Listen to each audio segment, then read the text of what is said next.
Hi, everyone. Welcome to Investing on Purpose. I'm Ryan Daniel Moran, and on today's episode, I bring JP a very simple question. It's basically, what should I do with my life?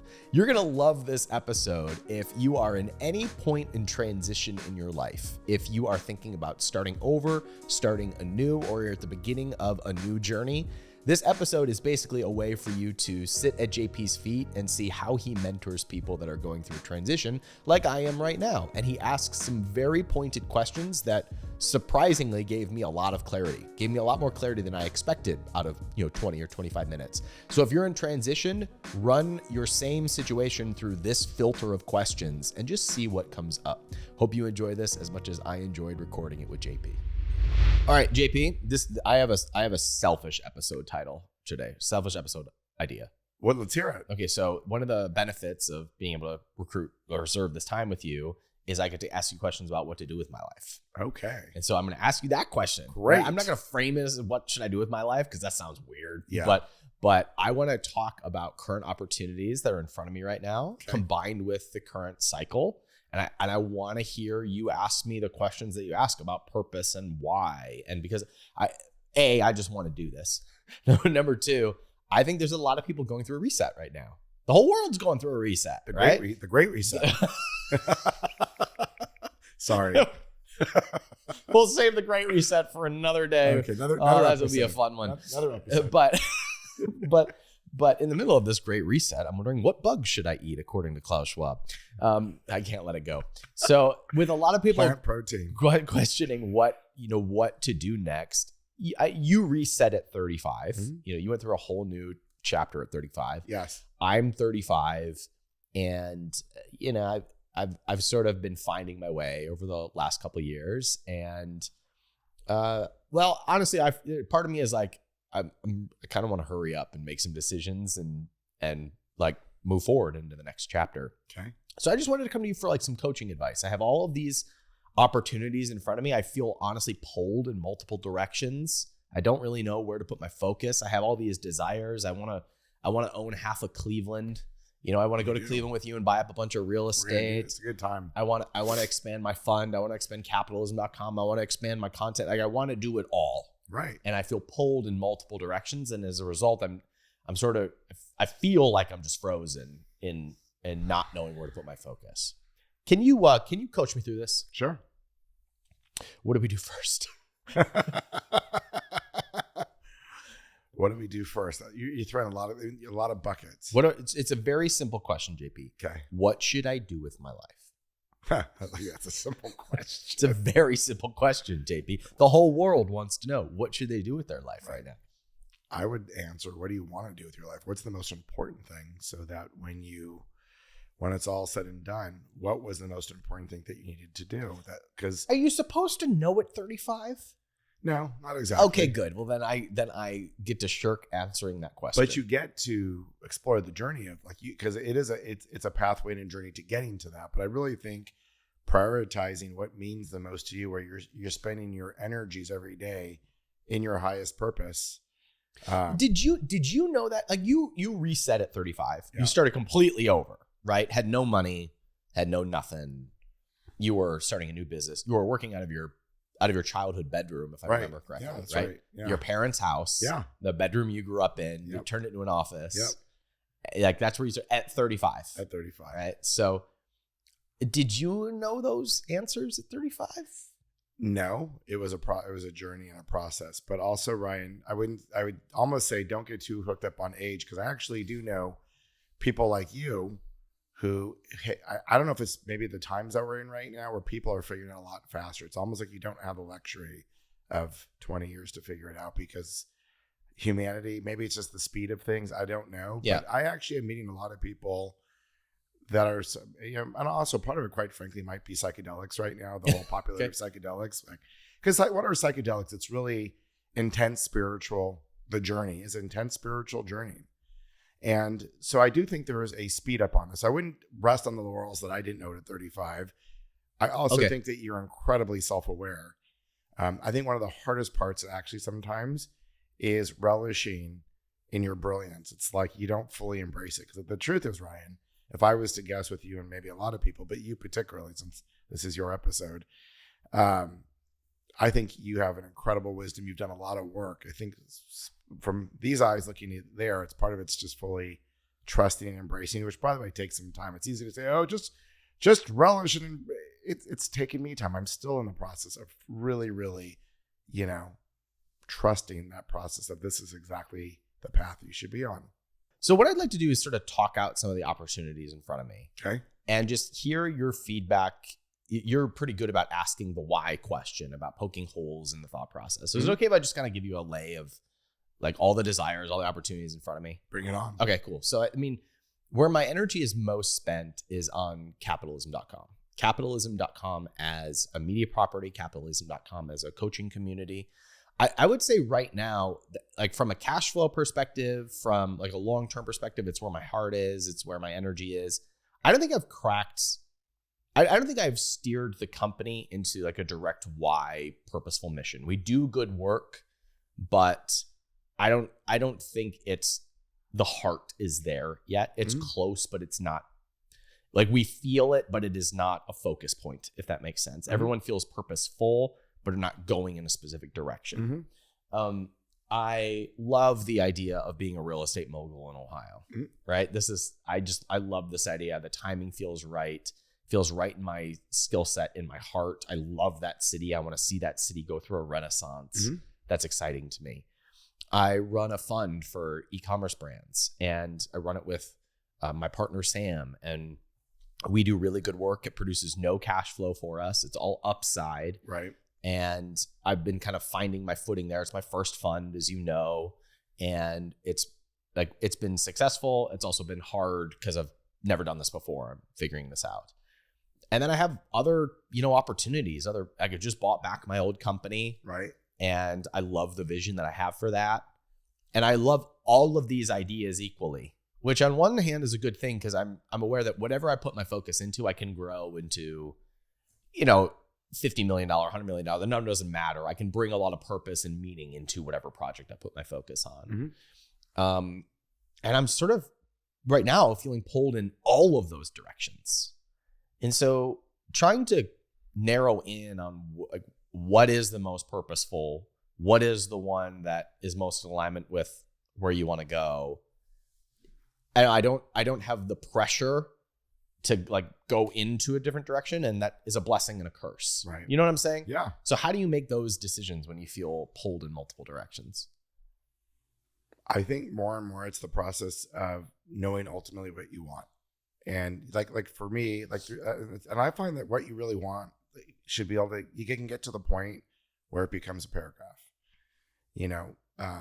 not this long mission statement, but like basically I love community. I love a community. It starts with my family. It starts with, my family. It starts with my friends. And then we can talk about Thrive. And there's these, but I love exploring this world with wonderment, childlike wonderment and curiosity, and basically building communities that include family first, close friends, my city, my country, and then the whole planet, and then Mother Earth. That's kind of like, and I could have said that more eloquently, but that's kind of like when I know I'm on the right path. It's like, I know when I meet some really cool people like yourself, and then you nurture these relationships that I'm in my sweet spot. Now there's 10 different ways we can express that, right? There could be the nonprofit, there could be Veritas, there could be Thrive, but they're all actually, if you start to think about it, like as a father, as a friend, as the head of a community called, capitalism.com, as the head of a fund. If you think about it thematically, there's probably things you're doing, all those things that you want to do, right, including real estate, that actually scratch the same thing. Mine is community, exploring, learning and exploring with child wonderment, and going from small to large. And so if I kind of know I'm in that zone of my personal passion and genius, it makes it a lot easier because it's not so overwhelming. So I'd ask you the same thing. If you could kind of take what I call the Starbucks exercise, and you're not only knowing your why, but really nailing it down to the essence of what really gives you life and energy. What's your service? What's your unique call? And then realizing that, and then it almost gets easy because then you know what to do with the other things. There's a big braingasm, is that there's a theme that goes through all of those. Yeah. Right. And there are certain aspects of it, like capitalism, the fund, and and real estate all have the same theme to it. It's like, as cliche for this podcast is, it's purposeful investing. Right. All of those things are like purposeful deal making, building relationships with people who are doing something good in the world, bringing capital to it, seeing the ripple effects of that change that is created, and creating a return in the process. Right. And as you say that, so as all that happens, as you see, members in your deal room succeeding, or you see their things, like, what is the ultimate emotional payoff to you? Is it a feeling of fulfillment? Is it a feeling of like love, like changing the world through currency? Like, what is like the thought and then the feeling of the completion of what you just described? It's like this idea of liberating creativity. And I love that. And why is that important to you to liberate creativity? Because I think that's who we are when we feel totally safe. Like when you feel totally safe and plugged in, we just play. Right. And play is creativity, and that's what comes out of us. Great. So you're trying to liberate people into play and creativity. Is that right? I mean, I feel like if I say yes, I'm committing to a purpose right now. But yes, that resonates with me. And what does that do for you? What's the feeling behind it? That's how I play. Okay. That's my play. Right. That's awesome. I'm basically doing for other people what I want for myself. Which is great. And why do you want that for yourself? Because that's when I feel most like me. And what does it most like me feel like?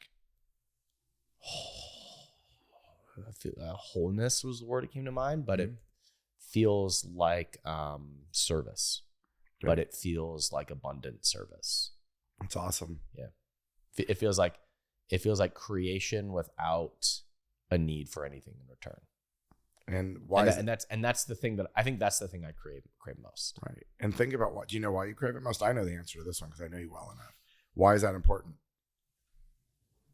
Because it's fun. Yeah. Because it's playful. Because it feels meaningful. Search emotion. There's an emotion behind it. Oh, love. Love is the emotion. Yeah. Love's the emotion. Yeah. You love people, Ryan. Yeah, I do. You're a lover of people. You always have been. And you want to serve. And so your core, it's service and love. And that's just your way of expressing it is through helping people, liberate people. I've got goosebumps. Yes, right. This is true. Yeah. And so your way of showing this like service and love is helping liberate as many people as you can from being kind of stuck in a box, and using economics and business as a way to free them into creativity, playfulness, joy, and then their own love. So So you think about it, and it makes sense that you would go to school to be a pastor. To be a pastor, because it's actually the same thing. You actually think that's right. It's really the same thing. Now you've just chosen a different medium or a different platform to do the same thing. Yeah. How cool is that? I feel like I'm on drugs right now. Yep. Right? You are correct, sir. Yeah. So how beautiful is that? Like, it's really not that confusing. When you say, I don't know, I'm 35, your soul knows exactly. And that's it. So how fun. You know what you're here to do. And then you're doing it. You lead. You like to lead. And the reason why you like to lead is because you love people and you want to serve people. And by doing so, you're learning your own process of your own freedom and your own love even deeper. That's right. Which is why we all generally do what we want to do. It's a spiritual journey as well as great service at the same time. Since you brought up psychedelics, and I told you it feels like I'm on drugs right now. Yeah. This is the psychedelic vision that just popped up at me. I was like, if I believed that our souls choose to come into our bodies, which I don't know, but if I were to believe that, I would say that I like incarnated in order to explore more love. Definitely. In order for that. You definitely did. I believe that. I know you really well, and I think that's completely true.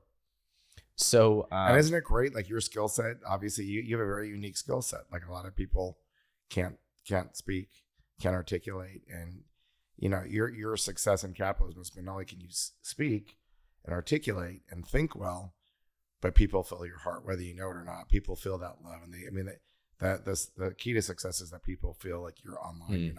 You're not reading a script. You're just being you, and that really has paid off for you. What's interesting about this conversation is I came into this kind of hoping we would narrow in on one of the opportunities, or you give me some things to think about.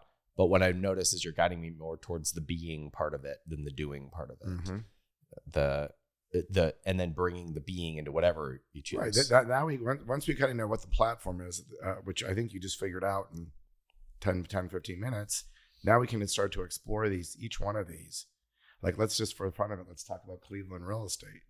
So and I don't know the answer, how can Cleveland real estate, buying homes in Cleveland, where you buy homes and you help the community, I've heard you say a bunch of times, how could that help scratch the surface of bringing love, playfulness, and creativity into whom? Oh, I got this. So I felt like I needed to leave Cleveland, which is my home, in order to explore, play, and pursue opportunities. I just didn't feel like they were in Cleveland. Okay. And I found them in Austin. They're abundant here. Mm-hmm. They're everywhere here. The city's booming. And I want to bring that back home. Oh. I want to bring. You want to share with your neighbors and share with your friends back home what you found in That's Austin. Exactly right. So but this is cool. We've never had this conversation. Now I understand a lot more of your motivation. Yeah, like I love that city and am bullish on that city, and I think it can be a huge hub for entrepreneurship and innovation. And I want to be part of that renaissance. And so I want to invest in that city, right? And bring that same spirit that I felt like I had to go find, so that it stays in Cleveland. This is the most important part of what you've said, though. And all these conversations about Cleveland, you've taken me to a new spot you've never taken me to. Yes, you've given me all the reasons: clean water, it's up north, it'll do well with climate. It's kind of, but the last part's actually the most important part of what you just said, which is you want to bring back what you found in Austin, almost like in a childlike way.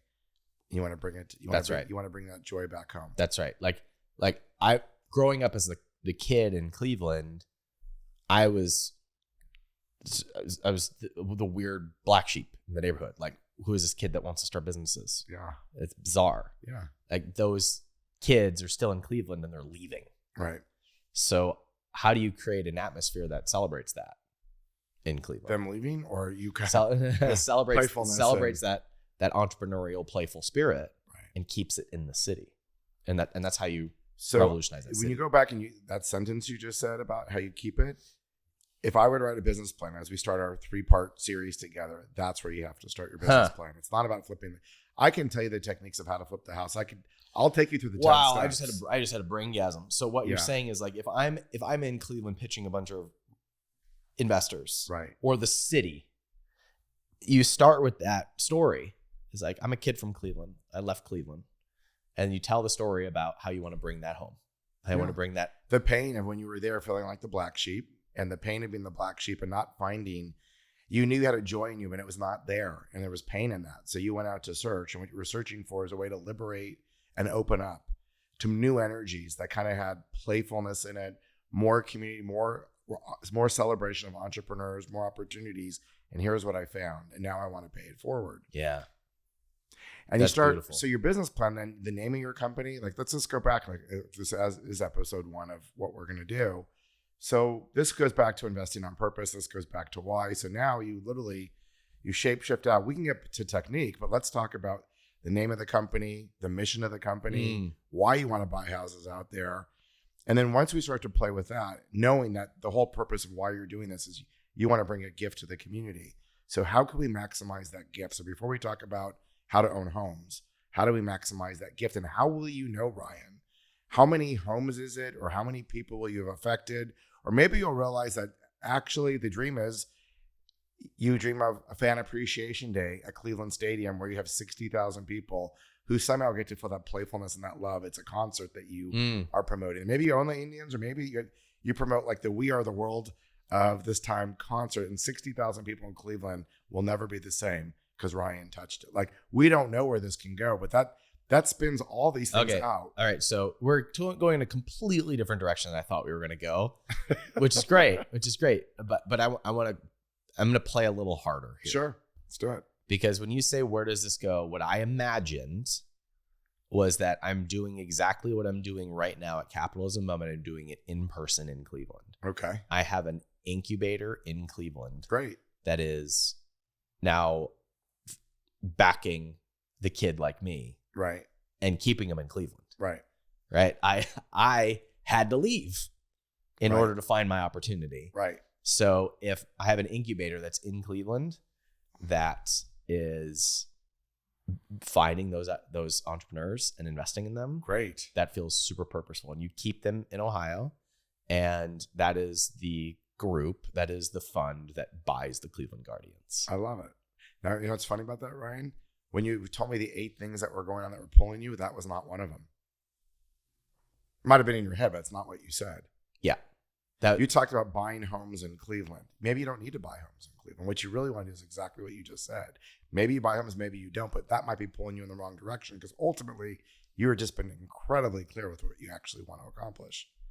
And it has nothing to do with buying homes. Buying homes is a real estate investment opportunity. Yeah, I said about like commercial, large.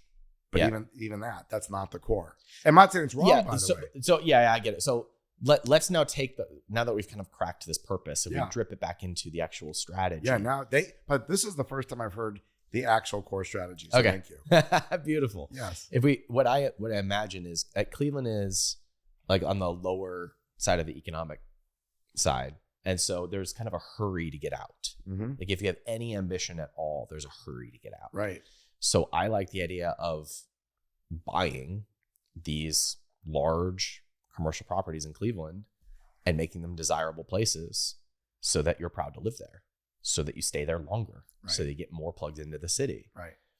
And so like that's how that drips over kind of into the strategy. But you're right. I sort of led with it's kind of circuitous. Yeah. I led with the logical stuff instead of the heart-centered stuff. It's the clearest. It's the first time I've heard you say why you really want to do it. It's empowering entrepreneurs to stay and grow in their own community. That's really important to you. Mm-hmm. So what I would say, again, and like tying that into now that we know your why, your platform, and why that's important to you, that changes to me. It changes the calculus of how you even approach it. Yeah, totally. It changes it from the very first day. Because you're talking. I would almost say to you, like, the real estate part of it is secondary to me. As you talk about it, is secondary. It's not that it doesn't exist. It doesn't delegitimize it. But if you can take a moment and just say, you know what? Guess what you're pretty good at and you've had experience at? Doing incubators. You think you know that. Mm-hmm. The point is, I mean, maybe step one, and you actually think this through, is to create the incubator in Cleveland. It's just capitalism. That's where you start. You don't worry about the real estate. All this stuff takes an investment of energy and time. Now, there might be a moment with your intention in that business plan that you want to own commercial buildings along with it, but I honestly don't think with your intention that's priority one. It might become the way Dan Clark of Quicken has changed, Detroit. Dan Clark, I remember, is Dan? Dan Gilbert. Sorry, Dan Gilbert has changed Detroit, and it's become real estate, but it started with Quicken, and then it became real estate. Mm-hmm. Maybe it starts with the mission of incubation to bring more energy and life and playfulness and fun, and then the real estate follows. And you'll find, by the way, the clearer you are, guess what you're going to find? You're going to bump in to the young real estate guy who's looking for someone like you to back him, who will do all the work. So it's not Ryan having to go learn about real estate. It's actually you just getting clear about your intention of what you want to create. And I promise you that person will come at the right time. And you'll either be an investor, you'll be a silent partner, it'll be part of your incubator. Yeah, that's interesting. So at the beginning, I mentioned 4 opportunities that I'm sort of looking at. Okay. And that sort of scratches 3 of them. Like you like getting into the heart of it. Yeah. Really scratches 3 of them, checks 3 of those. The one that it doesn't scratch is the company I just bought back. Right. And so now I look at this and I think, okay, how do I bring that same spirit into this project? Because where I feel pulled in multiple directions is like, I am needed for content. I am needed, like I'm acting CEO of my old company, also my new company. Right. I feel I have to show up for events. I have to promote all of this stuff, right? A lot of it is it's like dependent on my energy. Yeah. And if I don't have the energy, company doesn't grow right now. What you just did for me is really unlock the spirit of it, which has like unlimited energy to it. Yeah. It's a beautiful thing. Yeah. So how do I tap into that? Could we just talk through how I bring that into something that on its surface doesn't fit into the same, right. same thing? Before we jump into that, As I said to you in an earlier episode, Ryan, I got involved in senior living because it made total sense to me in my head and on a spreadsheet, but it didn't really fit my mission. Because, even though I'm in communities, I thought that was good enough, but here was the truth. I would walk into my senior communities with these are people with Alzheimer's or memory care, and I would almost I wanted to run out the door. I am not good. That doesn't light me up. In fact, it's just, to me, it's more depressing than death, watching people lose their memory. And all I wanted to do when I walked those buildings was run the other direction. Yet I still do the investments. And guess what my biggest losers are going to be? Those buildings.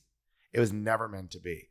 I kind of talked myself into community. I don't like all communities. Here's what I'm realizing. It's not all communities. It's certain communities that I have energy for. You keep hearing me talk about responsibility for people who are in a lesser position, or America's class. That moves me. People losing their memory. I have such respect for caregivers. I'm not a caregiver. Yeah. That was my mistake. I kind of talked myself into it. So I guess going into this conversation with you, you're almost better being honest.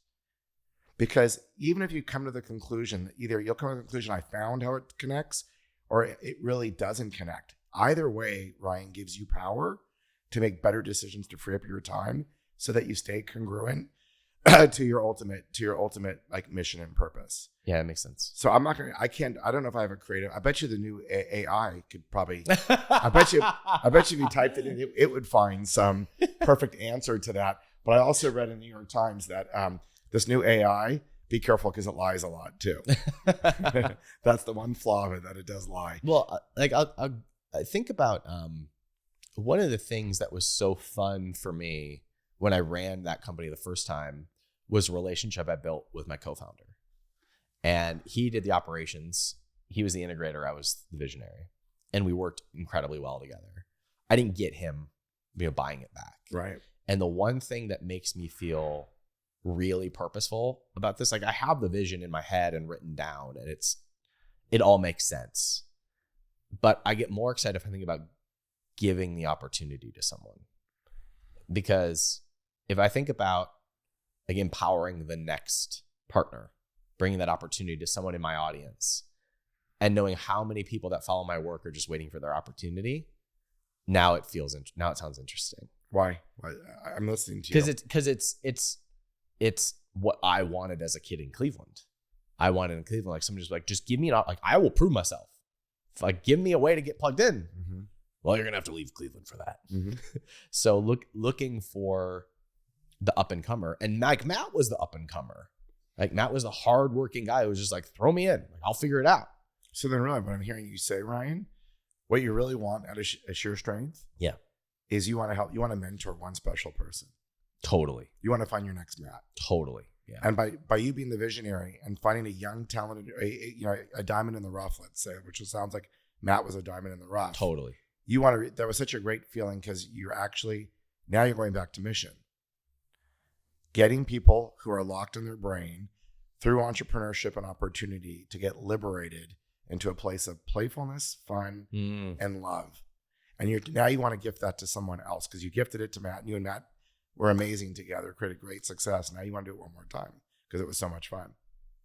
So that's all you really probably need to do. You don't need to be, because you use the word have to 7 times. I have to do this. I have to be CEO. All I heard you kept saying is I have to, and I need to. Those are the words you use when you play back this podcast. And so what if you didn't have to? What if you didn't need to? What if you really knew what sheer strength means to you now is giving this gift to one more, and you're going to just tell that to the universe, and everything else you're going to outsource until you find that person. Wait, what am I giving to the universe?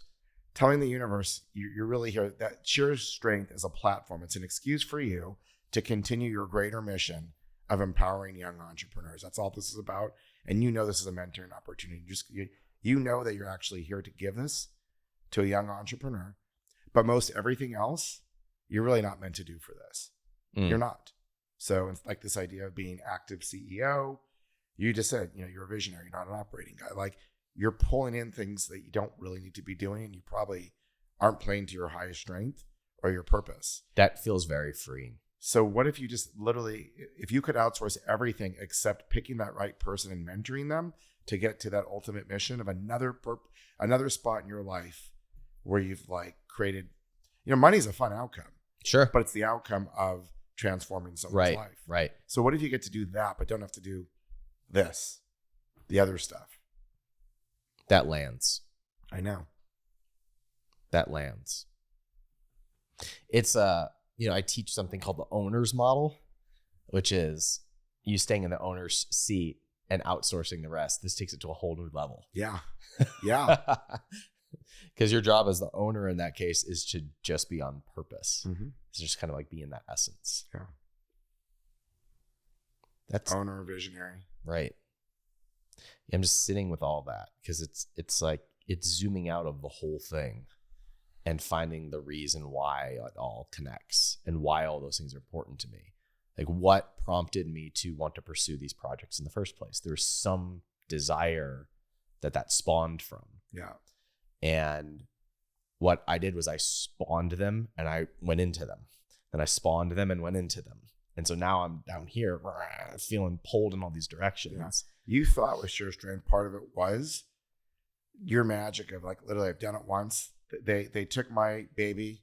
It was big. They broke it. I'm just going to fix it again to show people like, yeah, this is my wizardry. And that's nothing wrong with that. But that might not be the main purpose of what you need to do with the company. That makes sense. That makes sense. It's very freeing to think about like dropping all that, coming up here, and then saying, how do I express this? Yeah. And bringing in those pieces. If you free yourself, you'll have more success. The company. Say again? If you free yourself from the rest of it and you're clear about it, you'll actually create greater success. I believe that. Well, thank you so much. Yeah. This is actually really helpful. We didn't cover the other 5 pillars, but I promise you, if we go through each one of them, Ryan, we could literally go through this with each one of them. Which pillars? Well, you had 4 or 5 things. You talked about making capitalism more mission. Oh, yeah. Well, I mean, what I talked about was the real estate in Cleveland. I talked about capitalism.com. Yeah. I talked about the fund. Those 3 all felt this like they were interconnected when we talked about being that kid from Cleveland. Right. And I don't need to move to, like, in my head, I see myself in Cleveland doing this, but I don't have to move to Cleveland to do that. No. Right. I want to, but my family's pretty established here. So, but we'll see how that plays out. Or you have 2 homes. Right. You're used to having 2 homes. That's true. Yeah. Well, add a third. So like, we'll see how that all plays out and shakes out. Yeah. But they sort of all match the same essence. Why did I get into this? Was to create opportunities and playfulness and love. It was just that 4th piece that, like my other company. And if I zoom out and go into that same essence, I can see where it connects. It's all the same. And it actually takes you back to being 16 again or 17 again, back in school, training to be, I almost said a monk. I'm sorry, not a monk. A pastor. Let's say a monk. It's the same thing. It's the same thing. So think about how consistent you've been, Ryan. You've been so consistent on your path. Isn't that awesome? It actually kind of is. It is. Yeah. It's actually. It's just a different congregation. There's just a very simple theme, and you're just following. You may look complicated. It's just really one simple theme. That's really fascinating. I mean, even if we look at the way that I teach entrepreneurship, pick the person first. Yeah. Go and serve the person, build an audience of those people. Yeah. That is very pastoral. It is. Yeah. Well, it's fascinating to look at it like that because there really is a purpose and an essence behind it that is fueling all of your decisions moving forward. And I guess we should do a podcast around it. Yeah, right. And it's the getting out of that causes all of our problems and our confusion. A lot of us think we don't know. Like, you think of how we started this episode, Ryan. You're like, I'm 35. Am I supposed to know that? I don't think I know that yet. Maybe it's simpler than we think. Maybe we make it too complicated. This was really helpful and very clarifying, JP. Cool. Thank you very much. I'm so glad you're my friend. I'm so glad we're homies. You're stuck with me, brother. It's funny because like we started this podcast and you're like, can you help me do a podcast? Yeah. And I was like, is this an excuse to hang out with JP? And it paid off for both of us. Yeah. Thank you, my brother. Hey, thanks everybody for watching. If you enjoyed this, shoot us an email at investingonpurpose@gmail.com. Let us know that you found value and that it gave you clarity for your next moves. Thanks for watching. Deuces. Oh, God. You gotta start doing that on everything. No.